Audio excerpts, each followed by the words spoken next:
When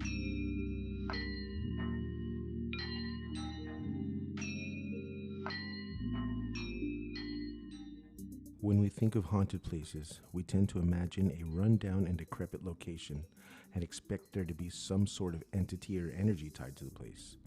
There's a part of us that seeks out these locations expecting to experience something otherworldly, but we seldom do.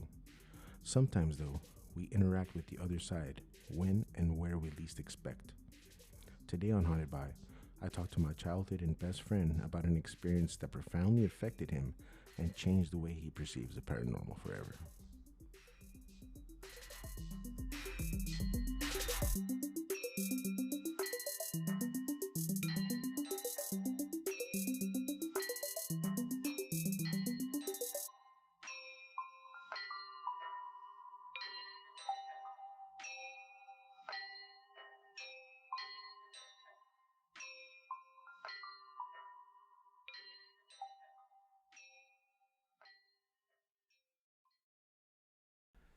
And welcome back to the latest episode of Haunted By Podcast.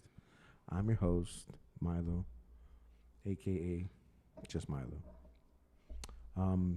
Thank you for dear listeners. Thank you so much for coming here and talking with us and for being with us. For always listening in and sharing your stories with us. And today we have a very, very special guest. He's my brother from another mother. My best friend since we've been, 6 years old? 35 years, 35 years, man. We're giving away our age here. It's none other than Al Bondigas himself. I'll let you finish introducing yourself, my friend. Hi, my name is Al Rivas, Albert Rivas Jr., Alberto Rivas Jr. I've known Milo for the majority of my life. I think about it as like I've never known a life without him because I can't remember the first 5 years. You know what I'm saying? But I know. Think about that. It's kind of cool that we've never known a life without each other. Yeah. The only people you can say that about is family, right? Yeah. Which we are. Yeah, man. Part of the reason why I'm here today is to talk about an experience that I had, right? But before we get there, I wanted to give people a little bit of a understanding of how I got to where I am today with my beliefs in the paranormal and how we were as kids. Partially to establish a little bit of context on our character and so that people can understand a little bit more of like my credibility for the experience that I had, right? I was always interested in the paranormal, always. I can't remember a time where I wasn't, and I don't even know where that comes from. Like, I just heard like about La Llorona and the dude with the chicken feet. Remember those? Those are like the two like cornerstone stories that you hear growing up. For those who may not know these legends, you want to give a little quick synopsis on that? Oh yeah, La Llorona. We've come to more understanding now because of like we understand postpartum depression and stuff like that. But she was a woman who drowned her children. Some people say in the Rio Grande. Some people say at other bodies of water. And then at twilight, she walks the banks of the water looking for her lost children, weeping for them. Hence, La Llorona, the weeping woman. And the chicken feet dude, that's actually one of my ones I think is kind of ridiculous and funny. Because, like, there's no way I'm going to be dancing with somebody in a room full of people and no one else is going to notice the chicken feet. Like, why would no one else, react to that? My interpretation was always that. Oh, so what is the story that she wasn't supposed to go out, right? She snuck out to El Disco. To a dance. That she wasn't. This is legend of a woman back in the day, and she met a very handsome caller, right? Gentleman caller. Fly, bro. Dope. You know what Dope. My man's was getting some cutty on. Bro, the side. he had the hair pomade in. Dude, he had the three flowers. You know what I'm saying? All that stuff in. Bro, he has kids everywhere he goes, bro. Every city he's been in, boom. So he's dancing with this lady who shouldn't be out, right? She's disobeying her family. What song do you think they were dancing to? I'm gonna say La Llorona. La Llorona, man. That's a sexy song, bro. It is a sexy song. I like especially Angela. that one that the Aguilar one, bro. Yeah, Angela Aguilar. Bro, that one right there. Oof, that's a version, bro. So she's dancing with him, and it turns out that he was so handsome and everything, and he was gliding through the dance floor, but he had chicken feet, right? Am I correct? Yeah, the feet of the chicken. But you know what? Maybe she just got lost in his eyes. Maybe. Well, that's what maybe he had eyes like you. Yeah, maybe. All dreamy, what have you? Probably. Maybe more than like probably not more than probably Dookie Brown like mine. Yeah, probably Dookie Brown. There's nothing wrong with Dookie Brown eyes, man. Those are good eyes. First off, I don't have Dookie Brown eyes. My eyes are brown like mug root beer, or A&W fresh off the tap. Or that's the kind of brown my eyes are. All right. And my complexion, in case anyone was curious, that's Dookie Brown. No, that's I'm golden brown, like the perfectly cooked chicken nugget. That's actually very accurate. Yeah. Yeah. Fuck yeah. Not chicken McNugget, just a chicken nugget. Dino nuggets. Excuse me. So she doesn't realize that she's dancing with the devil, basically, right? That's who she was dancing. I mean, we all dance with the devil. Yeah. So that's weird. Like, was it the devil, or is that just what I like? Because now, like, what I know about like paranormal stuff, it could have been more than one thing. Yeah. Right. It could have been Nawal. Yeah. Yeah. It could have been anything, right? Could have been anything. Because there's so many different versions of things that change and transform and like are holding the shape to like trap people. So. Could have been anything. The devil's the one we go to because of our Catholic background, but it could have been anything. Yeah. And I mean, basically, it represents that she was doing something she shouldn't have been doing. Disobeyed She knew her. better. Yeah, she knew better, but she disobeyed her family. She was acting a fool. She was. I bet she was fine, though. I know she was, bro. Yeah. I bet you her hair was curly. When I think of that story now as an adult, I think of Selma Hayek and Desperado. Yeah. That's who it was? That's why her family wanted to keep her around. We keep her at home, and they knew somebody was going to be up to no good. Hey. Yeah. So then we kind of got sidetracked, but not really. But it's true. It's all true. Okay, so now that we can know a little background on those folk on that lore.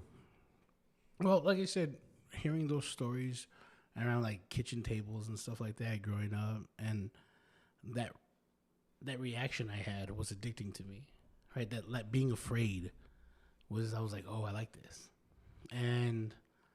After that, I was just like off to the races, and I was always intrigued by anything that was like spiritual or folklore or anything like that. Like, I remember at McGoffin, I had found this book called the Encyclopedia of Ghosts, and I can't remember if it was 6 or 7, but it had a detailed like theory on these types of ghosts, right? Like the poltergeist, the vengeful spirit, the visitation spirit. The ghost was somebody who's currently alive, which is what we call now astral projection. It goes into detail for all those things. It went through, and I used to I would check this book out, and I don't know if I ever told you this, but like I would like copy the stuff down by hand, and I would like draw the illustrations. In that book, they had a story about a kid who moved into a house, and he uncovered like a mystery from like newspaper clippings in his attic, and the ghost would call to him in the woods outside of his house during the wintertime, and it was never the ghost of the little boy he thought he was tracking. It was the spirit of like who had kidnapped a little boy, and it got him to go to a cave, and it closed the cave behind him. Yeah, I remember that book. I remember the artwork of that book. Yeah, and after that, I just kind of, it's always been a hobby of mine. It's always been a point of interest, right? And part of it has always been like a pastime, like a hobby, like something that I would watch like spooky stories on TV and sightings, paranormal witness, unsolved mysteries, One Step Beyond and stuff like that. Yeah. And I had gotten to a point where I never thought I would have an experience, and that was okay, right? I thought that, all the other little things that have like occurred to me over time were just that. It was just like weird coincidences, and I accepted that, right? But I didn't accept it as I didn't think it wasn't real. I just thought to myself that I wasn't someone who was receptive to it, and I was completely fine with that. Yeah. I've been to a lot of repeatedly haunted places around the country. I went to the house that had the possession that The Exorcist was based on. I didn't go inside because you couldn't, because it's a private residence now. But I stood in the presence of that house. I went to the steps in D.C. for The Exorcist, which is obviously nothing like innately paranormal, but still cool. Yeah, the final scene, right? Well, also it's where the director gets killed in the movie. Oh yeah, remember? that's right. That's also at the beginning of the movie. Because that's what brings the police there to investigate. Right, investigate in the first place. Yeah. And then I've been to the Stanley Hotel, which is the hotel that's inspired The Shining, Yes, for sir. Stephen King. The Brown Palace in Denver, Manresa Castle in Port Townsend, Washington. Okay. You see the general theme here. I've been to like a number of haunted places. Yes, sir. Okay, and each time like I go there, it's just for the experience, right? To like, part of it is history, part of it is to like stand in that space and just see what it's like for myself. And I've always been into that, and I've enjoyed it. So naturally, I travel for that, right? If anywhere I go, if I have the opportunity to see like their famously haunted location, I'm going to do it. Which makes my experience a little more organic, Yeah. right? Let's go ahead and you want to get into it? Yeah, let's talk about that, man. Tell us what you're haunted by. Well, I will say this, that I spent a lot of time looking for not necessarily proof, because I don't feel like I need to prove the paranormal to anybody, but I spent a lot of time looking for an experience, right? I wanted to feel something weird, right? I wanted to like see a ghost or something. And again, it wasn't so I could document it and sell it and like make myself famous or anything like that. It was just for my own personal edification. And it's to the point last year where I pretty much just resigned that that's just not going to happen, and that's fine. I'm still going to do what I do. I'm still going to like enjoy myself and engage in my hobby of going to these places and seeing these things. And last October, a friend of mine moved to Chicago, and I went with her. Mostly to help organize some of the chaos, and just we drove from Washington to Chicago, which was great, by the way. Just clarify Washington. So Washington State. Okay.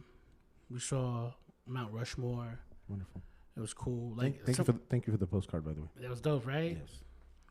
$5. Get out of here. Simpsons reference. Yeah. If people who don't know. Anyway, her goal, before we drove, we were there for. We drove in November. We were there in October for 7 days, and our whole purpose was to scout a place for her to live. Right, we were looking at condos, small houses and apartments, basically any kind of like place for one person to live that she was looking to buy. But time crunch being what it was, in the end she ends up acquiescing and getting an apartment. But spoiler alert, because that's at the end of the story. But that's not the important part. Yeah. What I'm about to tell people, or tell you on this podcast, is something that profoundly affected me because, one, I didn't see it coming, and two, I couldn't put it into words at the time when it happened. And it's weird now because I understand something that most people might not. Is that when you're in the middle of the experience, you don't always think about documentation. Right? When this was happening, I didn't take out my phone and record. I didn't do any of that stuff, right? And granted, I didn't see anything, but I could have got maybe some EVP or something like that. But it didn't even occur to me. Okay, so again, we grew up fascinated with the paranormal. We used to hang out at the graveyard behind our middle school, right? So, just to clarify, we were weird kids. Yeah, weird. We weren't doing anything bad or anything. We were just hanging out there. We were talking about like Mortal Kombat or what have you. Stuff, but it happened to be in a graveyard. I mean, what's weirder is who puts a school right next to a graveyard. That's what's really weird. But anyway, I digress. Which one was there first? Who knows? Yeah. So we're going around looking at different properties. Oh, before I get to that point, because there's a part in the story that might sound weird to people if they don't know me. I'm into personal everyday carry tools and gear. So I always have a flashlight and a pocket knife on me. That's just what I do. And at the time, because we had flown and my friend had checked the bag, I had put my pocket knife in her check bag so I could have one when I was there. Stuff like that, and a multi-tool. Okay. So I'm going with her to look at different properties, different condos. And we had probably already seen 3 or 4. So I've gotten into a bit of a routine. like I always have my flashlight with me to like look in the corners and like look at the ceilings and the carpets and stuff like that for damage or anything that we thought was like needed to be addressed, right? And I had it for that purpose. There's this one right here. Okay. I was doing like the basic stuff. Like I would go from room to room, making sure like the lights worked, the water, flushing the toilets, things like that. Just giving it the once over. As you do with a new property. Which you're supposed to do, right? Of course, yes. And again, that's the mindset I was in. I wasn't in any kind of like ghost hunter situation. I mean, my mindset was focused on helping my friend find a place to live. Of course.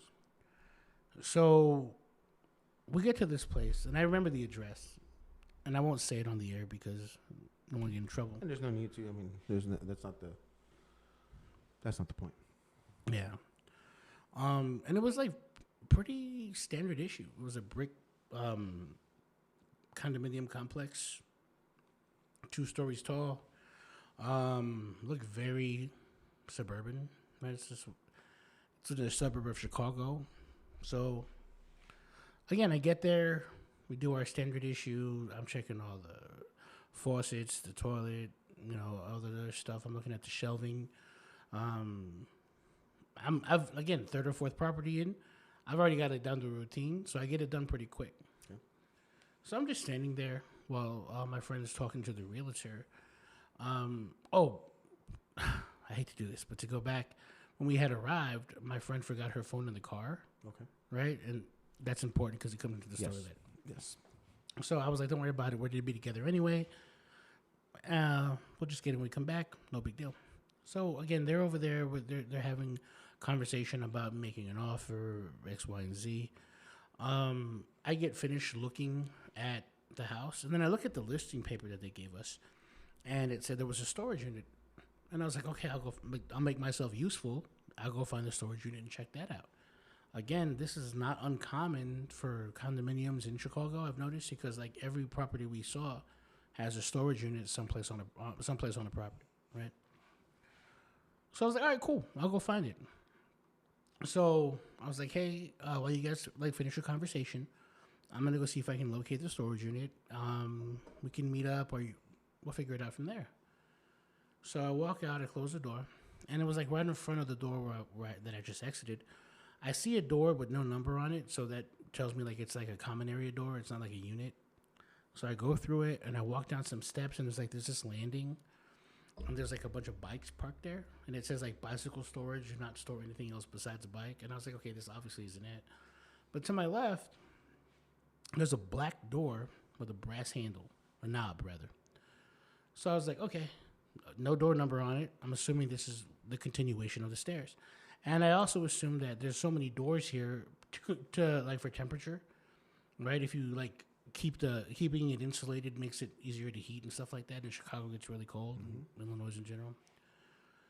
So I open that door and I see like 7 steps that go down, and then there's a landing and 7 steps to the left. I was like, this has to be it. So I start to walk down, still like just thinking it's gonna be like every other place I've been. So I walk down, completely. My mind was blank, just purpose driven to go find the storage. I remember getting to the last step, and I was like, not apprehensive in the sense of I was in danger, but I was like, hey, should I be down here? I have that weird moment. I was like, I'm a rule follower by nature. I just wanted to make sure I was in a place I was allowed to be, right? So I look, and I was like, oh yeah, this has to be it. The moment I stepped off that last step, everything changed. I had never felt the feeling that I'm about to describe to you ever in my life. Okay. Imagine being completely surrounded by people yelling at you in anger. It felt like there was somebody like directly in my face, to the left, to the right, behind, on top, below. It felt like the space had a reaction to me, that it didn't want me there, right? And I recognized I was in trouble. it hated me. Whatever was down there hated me. It didn't want me there. And I tensed up. I put my fists up as if like that was going to help me some kind of way. And I like braced myself. I braced myself for whatever was going to happen because I didn't know what was going to happen. And I started breathing heavy. Breathing deeply rather. I started breathing deeply to kind of still myself. And I looked around and I was like, I felt the evil of whatever was down there reacting to me. It was so real that I didn't feel alone, that I began to speak out loud. I was like, hi, I'm just here to check the storage. If anyone's in here, I don't want to startle you. Right? And basically doing that so if anyone was in there, they would acknowledge me. Right? And you're talking about actual human beings? Physical human beings? I got the goosebumps. You got the chicken skin. Not the chicken feet. No. I'm not that suave. I had a reaction to being down there that I didn't feel like I was alone, and I began speaking out loud so that presenting like I wanted to introduce myself so I wouldn't startle anybody, but in reality I wanted to check to see if anyone was down there, if they would acknowledge me and like speak back. Yeah. And I was like, and then it just got worse. It got worse and worse, and it occurred to me, I have to do what I came down here for. I have to do this. So it took every ounce of energy I had to take steps. I had to force myself to take steps towards what I saw was the back wall that had the storage units on it. And I had the number because I had the paper in my hand. The ceiling was low. It was dimly lit. So I had my flashlight in my hand.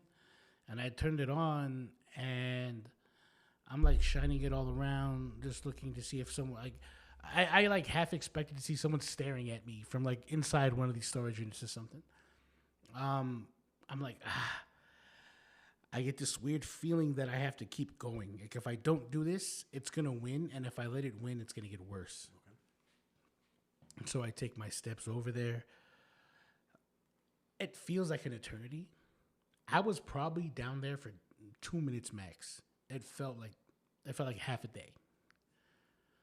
So I got the light out and I'm shining it in the other storage units, right? I'm like, someone's probably going to think I'm trying to steal. I don't care. I just need to make sure no one else is in here right now. And then I get to the storage unit for the property that we were looking at, and I acknowledge it. I see that it's empty. Mm-hmm. And I just move on from it. And I was like, okay, I have to leave now. And I start to make my way back to that door. I get over there, and I still feel like I'm being threatened. I feel like it doesn't want me there, but it still wants to make its point.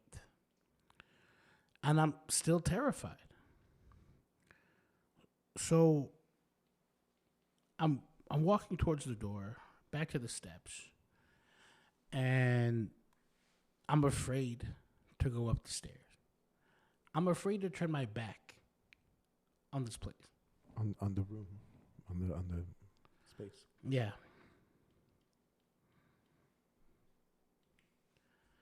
So I muster up my courage, and I'm like, all right.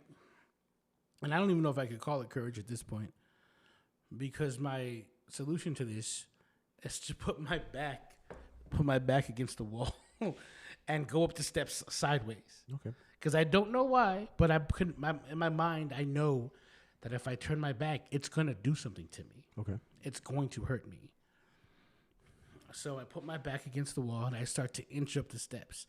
I am still so afraid. I can only take each step individually. Okay. And I can't do it quickly. Like it takes convincing. My mind is having to convince my body to move.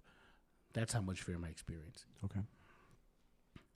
So I get up to the steps, into the first 7. There's the landing. I dash across the landing with my back against the wall. And then I go up the rest. I see the door. The black door with the brass handle, the brass knob. And my arm does not want to reach for it. I'm still paralyzed with fear. Again, I saw nothing. Everything is happening to me internally.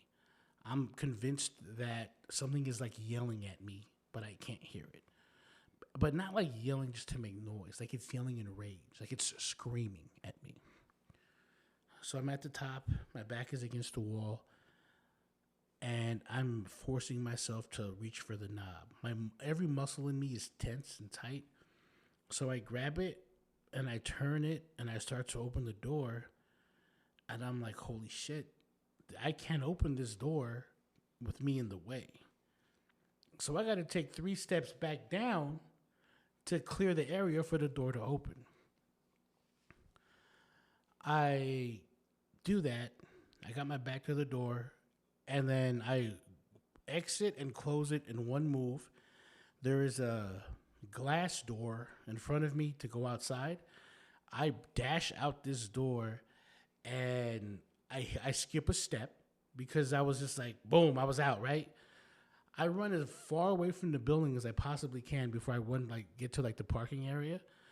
And I'm like, whew, whew, I'm breathing heavy. I'm like, whew, whew. And there's another realtor who's going to see the place after us. She sees me and she asks me, are you okay? And I was like, the basement is fucking scary.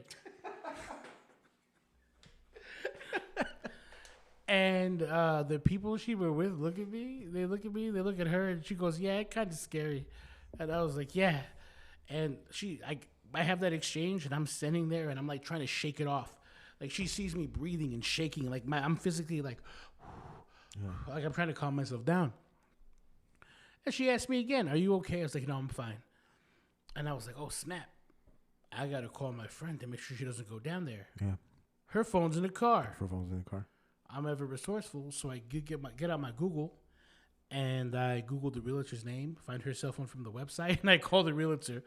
I was like, hey, not going that I'm in the parking lot. I checked out the storage unit. We're good to go. This just happened, so like I don't have the opportunity to like talk to my friend or confer. So they say to me over the phone, "Oh, we're going downstairs to the storage unit now. You need to come with us."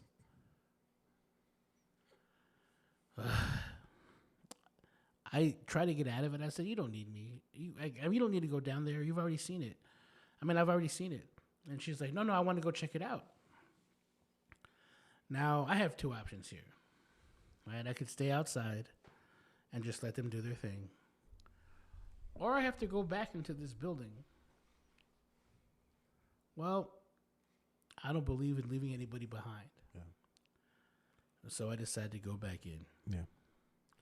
Just for the record, I would never left you off the hook if you didn't go back down. Yeah, and I don't think anybody would. Yeah, nobody let you live that down. So I get my courage up. I meet her at the door I just dashed out of. And we start to go downstairs. Okay.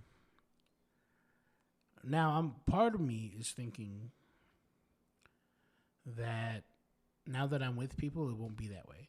Okay. Right? Now that I'm with people, it's going to be fine. Right? Maybe it was just me. Maybe I just got scared. Okay. We get down there, and it's the same thing. The moment I step off that last step, it's angry. It's pissed. It was like a deafening silence of like rage and anger. And this is all emotion. You're not physically hearing I'm not physically hearing anything. But this is what you're feeling. But like I'm cowering. I'm tense. I'm scared. And I'm not selling it to the realtor or my friend, but I'm trying to watch their reaction, right? And I'm not feeling the vibes at all. I want to get out of there. I need to leave. I need to vacate. And they're just looking around. We see like the fire suppression system. There's an electrical room, like all the stuff that was down there before. But I wasn't looking at it. Okay. But the space is kind of wide open, except for the storage units. They're looking at it, right? And I need to leave. Mm-hmm. So I tell my friend, okay, I need to go outside. I can't be here anymore. Okay. So they're like, okay, we'll leave.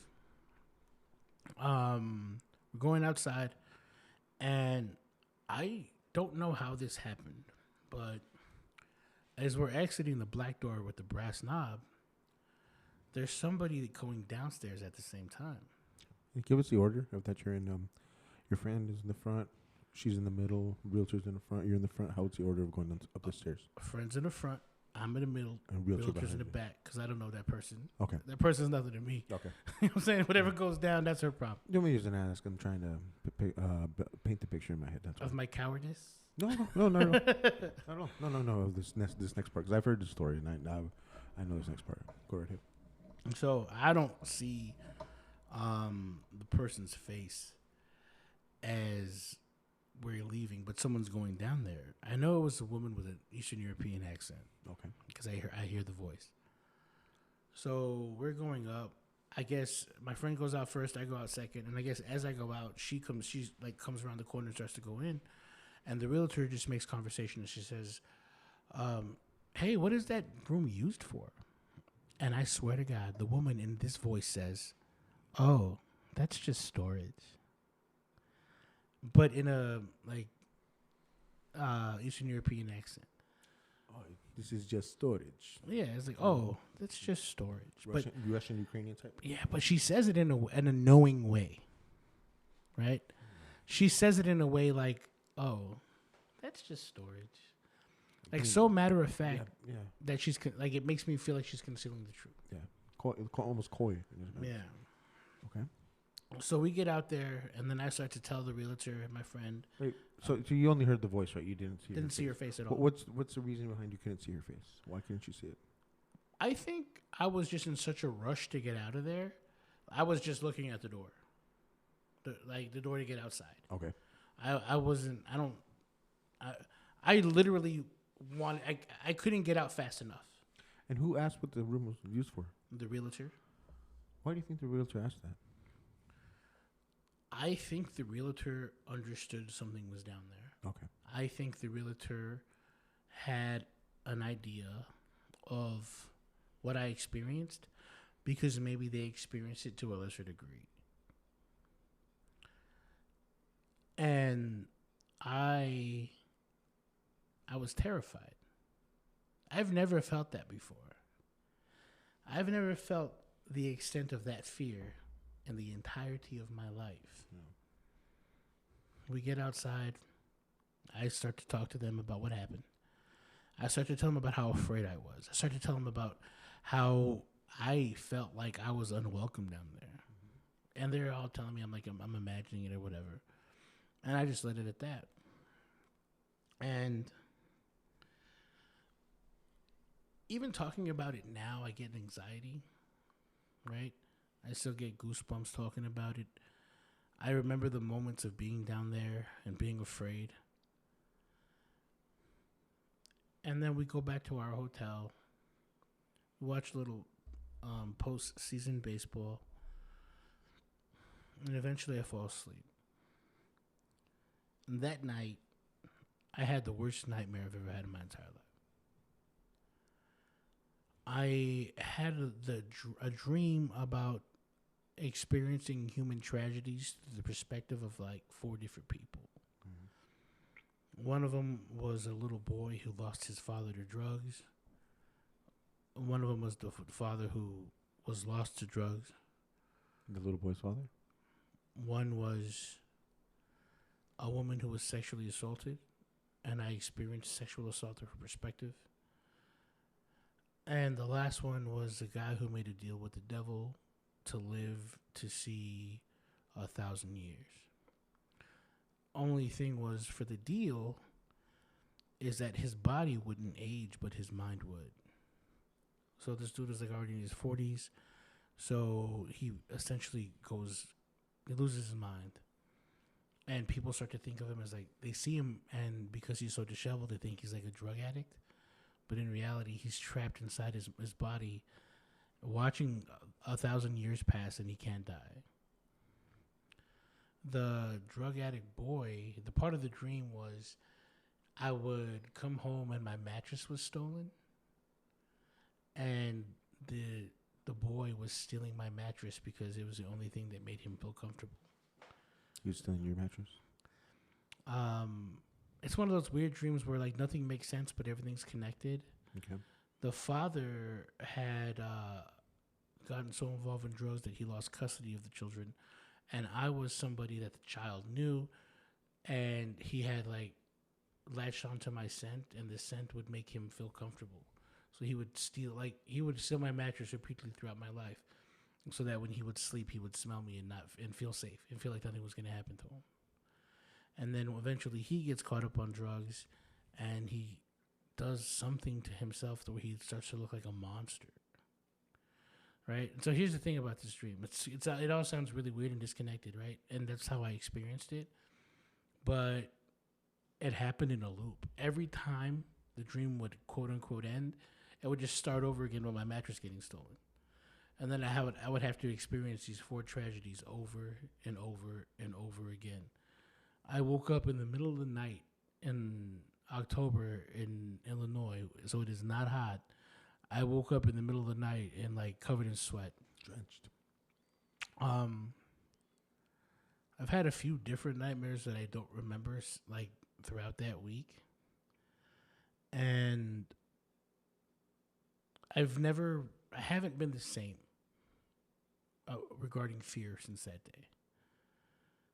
Like I have a new, deeper appreciation of fear. I know what fear means more now.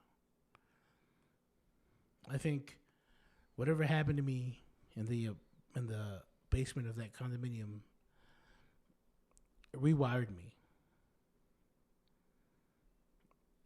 Okay. I've gone to like a bunch of places to look for a paranormal experience, and one day it woke up and found me just living my everyday life. I don't know if it'll ever happen again, and I really hope it doesn't. And part of the reason why I wanted to come on here and tell the story is that we all experience things differently, right? We have different senses. Our senses are attuned differently. And one day you might experience something that you can't put into words. You might experience a fear that comes out of nowhere. This place, by just matter of fact of being, was not scary. It was not intimidating. It wasn't dimly lit and musty. Nothing about it was textbook scary, right? It was just some weird, like, interstitial space that was. It felt like it hated me. Okay. It felt like there was a presence down there that I disturbed and hated me for it. By merely existing, by merely invading its space. I think I think I unknowingly disturbed something. Okay. Granted, I didn't have any full body apparitions. Again, I have no evidence of this, but I will say this: I have been in places where the devil has said to have been throughout history, and I've had no problems. I've gone to haunted houses. I've done tours. I've been in like underground places. I've seeked out the paranormal my entire life. Okay. And never had an ounce of what happened to me in that basement. No. If you took every scary moment of my entire life and added them together, it would not even come close. Yeah. And in summation, I guess I'm haunted by what's ever in that basement.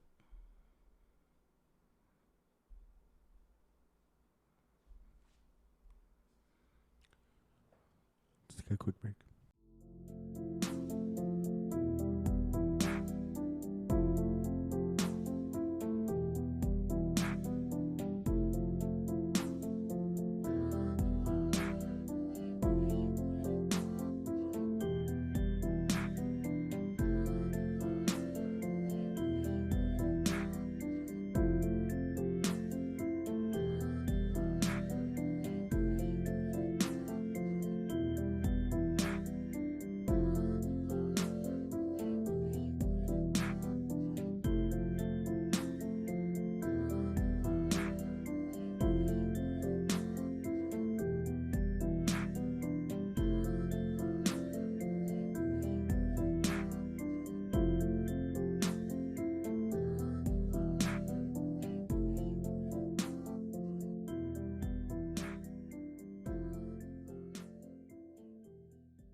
We're back.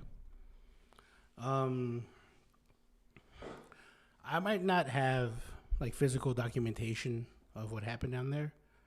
All I have is my fear. And every time I tell this story, I experience it again. Like, I feel the dread right now. I don't think it's attached to me, but I do think this experience is going to be with me for the rest of my life. Yeah. I can, for those of you listening right now, we had to take a break. The room got heavy, and not in a physical, even barometric sense. It was an intense story. It was very intense, and we needed to take a break. But just seeing you now, you're breathing differently, and I can physically see. I've known you my entire life, and I can physically see how this experience changed you. Yeah, I'm shaking up. You're shaking up, yeah. But what do you interpret those dreams as, man? I know there's a little sense of what those dreams were, but why do you think you had that nightmare after this experience? I've thought about it a lot since I first talked to you about it. And I think I got to experience the lives of whatever that thing has touched before. Okay. I have no proof of that. No, and that's precisely what I thought too. That's just my theory. Because it was so detailed, and so specific, and so what it was, right? Mm-hmm. I hope that we're wrong, because those fates of those 4 different stories and those individuals sound awful, sound terrible. It sounds just. It was like a collection of living the worst moments of 4 lives. Yeah, and it's like I said. I hope we're wrong. I hope no one had to go through that. But unfortunately, people do go through that and go through worse. But that's precisely what I thought as well. And I haven't told you this before. I wanted to wait till we recorded, but to me, the dreams were more disturbing than the actual experience.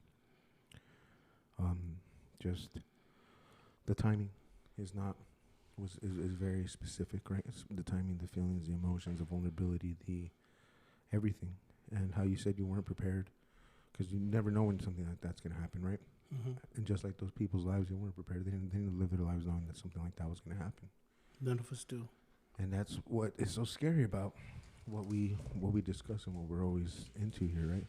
We're I don't want to say what we're into, what interests us, what draws us in to the other side, what I call the other side, not literally death, but what I call the other side, the things that we can't perceive.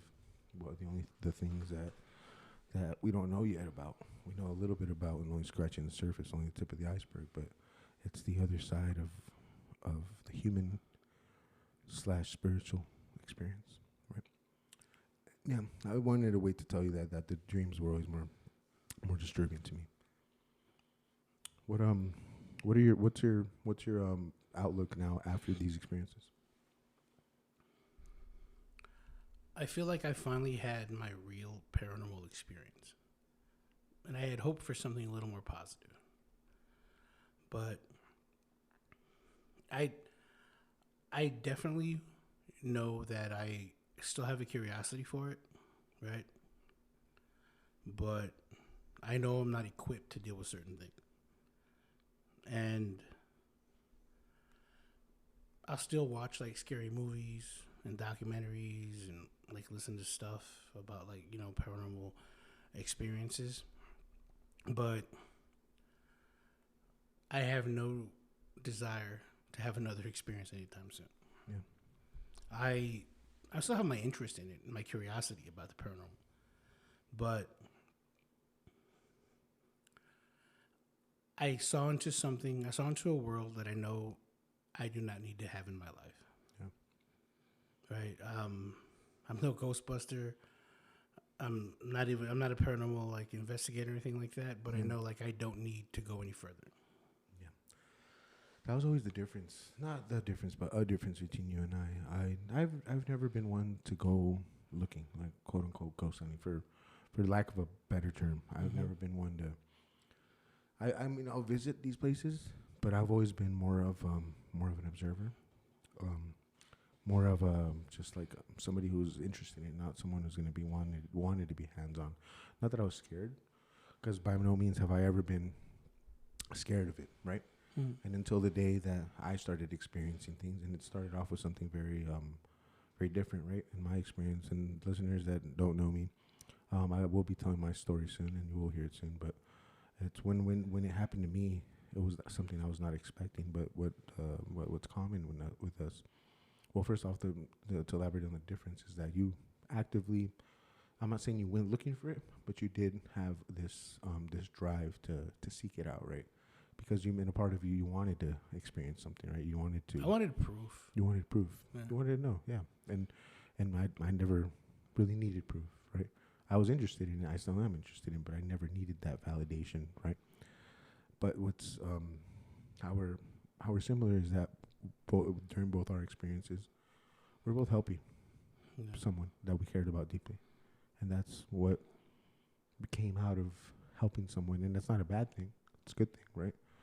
But there are repercussions to helping people, especially when we deal with the other side, because the other side doesn't like people like us that help. And she never experienced anything there. Yeah, there's a reason for that. Which leads me to my second point is, I think we're all tuned to experience certain things. Now, maybe that's the very first time I've been in the presence of something malevolent. Or maybe it's the very first time something cared to notice me back. Yeah. Because if these things are intelligent, right, they get to choose who they want to fuck with. Yeah. Right? And maybe that day, maybe I go down there 10 times, nothing happens. Nothing happens. But that day, it saw me. It knew. I felt like it knew that I knew it was there. Yeah. And that pissed it off. Yeah. Not only that, it knew you were there with a pure heart, with the good intentions. Because your intentions down there were to make sure you're checking things out, make sure everything was good. And it felt that. It knew that. That's why to use your word, it fucked with you. And I think the most important thing I did in that moment was to make sure I did what I went down there to do. Yeah. I was terrified. The fear was real. Yeah. I'm still like not all the way like back to like baseline right now, but I'll tell you this: I made a decision in that moment that I was going to be bigger than my fear, and I think that's the only reason it hasn't sought me out since. Yeah. But I also think that's why it saw me in the first place. Yeah. I don't know too much about that property. I did a little bit of research. I showed you like the video, the mapping images were blurred out, which is kind of weird. Which is very weird. But especially on a multi-family unit like that. And all the other buildings in that complex did not have that. Yeah, I remember that. I do think that this was something that was, I don't want to say special for me, but it was something only I could experience. Okay, unique. There was something unique about the situation to me, and I don't know what it is, and I don't want to know what it is. Yeah. Right? I have my proof, right?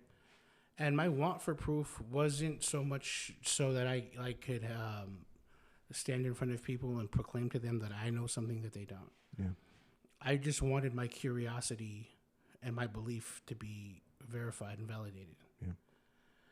I still believe in everything. I believe in God above all else, right? And I do think that God put in me the courage and the will to get through it. Yeah. Right? It was about will. It was about me being able to stand up to what was trying to oppress me and get through the mud. And when I ran out of the building, I didn't feel safe. I just felt like the fight was over. Okay. You understand? Like, I didn't feel like I won. I just felt like, we just decided to stop fighting. Okay. And part of me has a curiosity about what about me what is it about me that made that experience happen? Yeah. But I think I know. I think I was in a moment of being in the moment. My mind and my heart were clear. Okay. Right? I didn't have expectations or intention. Right? And I think it's like, when something falls and you catch it, but you wouldn't have been able to catch it if you thought about it. Yeah. Right? Like a reflex. I think my reflexes and my state of being were that to which in that moment I was attuned. Yeah. Okay? Because I was just down there to do a simple thing. Yeah. Right? It almost felt like I caught it in the middle of something. And You're interrupting something. yeah. Yeah. What's interesting is that you didn't get that feeling until you actually stepped on the actual ground, on the floor of the basement, right? It's a basement. And the steps aren't technically, they're connected to the floor, but they're not the floor. Yeah. It wasn't until you get there. It's interstitial. And also the tenant that you encountered too. I was asking why you didn't see her face. I don't know if I was thinking also maybe, and this is just a thought. I mean, I have nothing to base this on, right? But if this was someone or something that was personified of what was down there, and how she said it so matter of factly, that's just the basement, but so cynical, right? It almost felt sinister. It felt like she said it so I could hear it. Yeah. Basically, Right. well, almost like she knew what you were going through and was like toying with you. And coming from here and our like ethnic background, Yes. right? I know a witch when I see one, bro. Yeah. We know. And maybe my theory has been that lady was down there conjuring something. Yeah. Right? And consider that all the other parties were female except for me. Maybe it hates men. Maybe. But I do think that she was down there conjuring something. And why would she be going down there as we're leaving? Like, I've always felt like my private thought is that it alerted her somehow. Yeah. Right? Yeah. No, yeah. Most definitely. And when I was gone the first time, nothing happened. But then I came back, and that pissed it off even more. And, maybe I was a danger to it in some kind of way that I don't understand. Right? Maybe. Or maybe, something that's, maybe I wanted your friend and realtor to go down there without you. Maybe. And maybe the phone being in the car, and you were being resourceful, and you called them, and they were still insisting you went with them. There's a litany of things, right? A litany of reasons of. There's all kinds of possibilities, right? And maybe if I hadn't been down there, maybe it would attach to one of them. Yeah. Or worse. All right. I remember the realtor commented. She was like, "Really? Like, I feel like you could take care of yourself." Like, it's when I was telling her how I got afraid. Yeah. And I was like, "What, lady? Like, do you not understand like the nature of what I'm discussing with you right now?" Yeah. And she said to me that she made this weird off-color comment about like,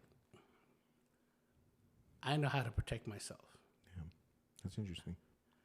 And I took it as like, okay, maybe she's just like really religious or something, right?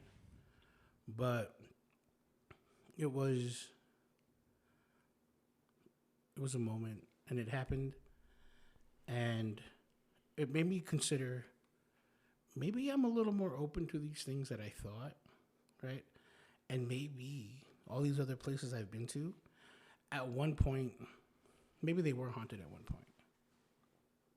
And they're not anymore, right? Because, again, once these famous hauntings, like, go out into the world, and you got people showing up with cameras and, equipment and, provoking, it doesn't work anymore because it doesn't want to be seen. It doesn't want to exist in the light. It doesn't want to be proven. Its elusive nature is its biggest asset, because if you go through one of these things and it happens internally and you don't have, photos or recordings or footprints and powder or whatever it is, it's when you're alone that it can get you. Yeah. It's when you don't have proof, when the only proof you have is your experience, that it can really do damage, right? Because if you go off trying to prove it, what do they say about the devil not existing and the whole la-di-da, like that's his greatest trick, right? Okay. But I also do think that that kind of anonymity is its friend. It helps it do what it's going to do, Yeah. right? Like the disbelief helps.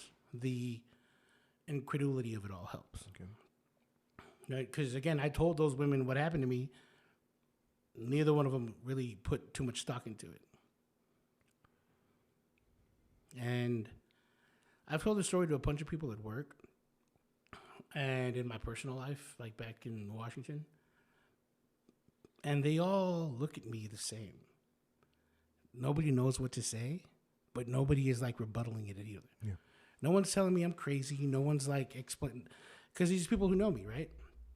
And whether they're skeptics or believers, right? They see my experience and they see me and they know me and they see me talk to them and they tell this story.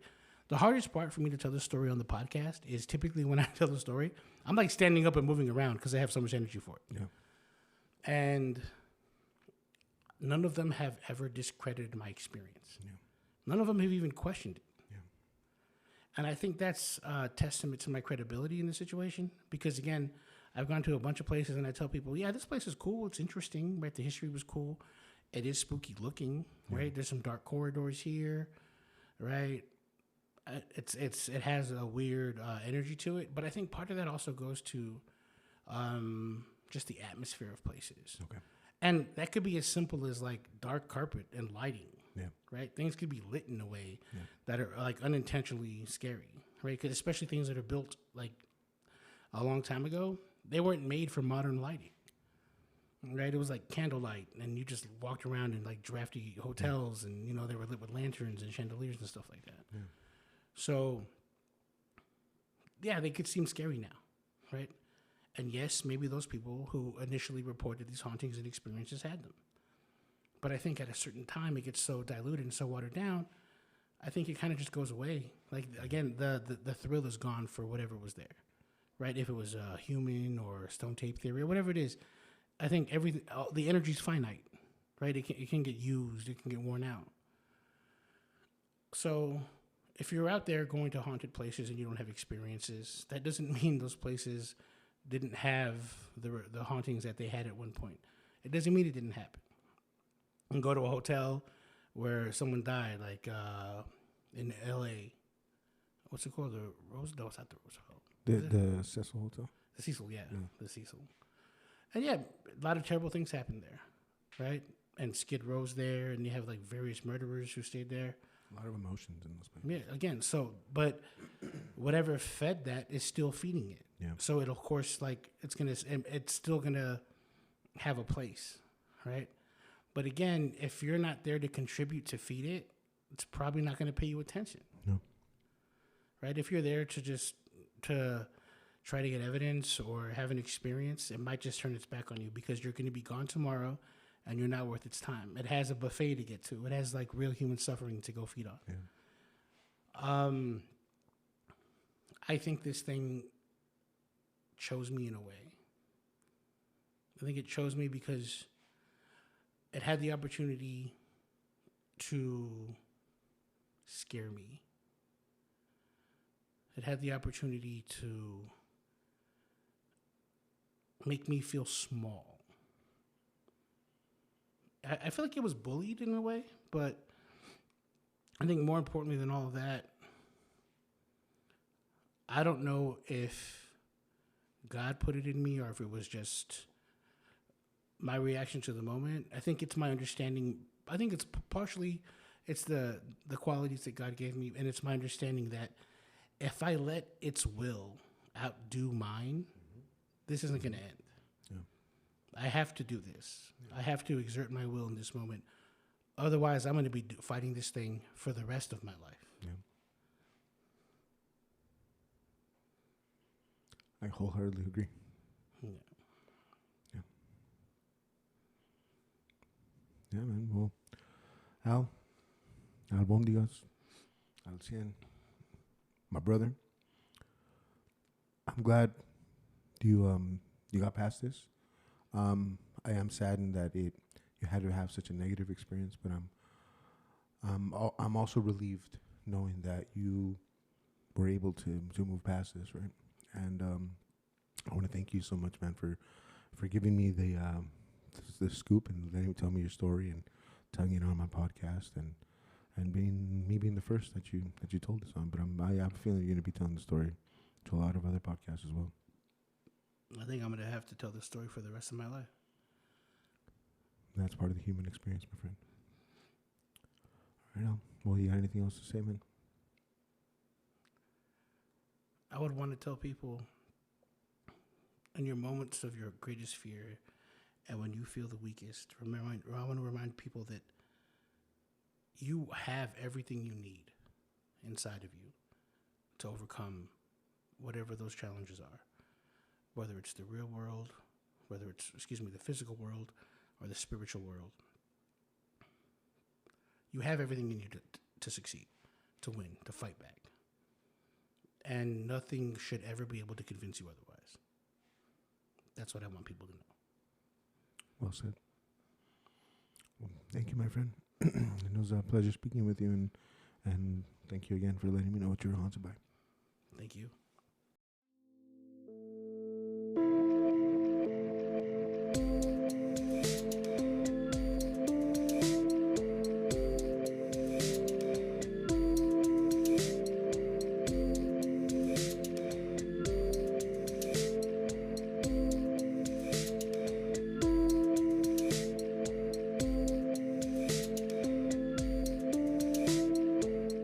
Thanks again to my friend, to my boy, to my brother Al for sharing his experience with us here. Dear listeners, if you'd like to be a guest on Haunted By, please reach out. You can email me, you can DM us, you can call us, whatever you'd like. We're here to listen and we're here to share your stories. Thank you again. We'll see you next time.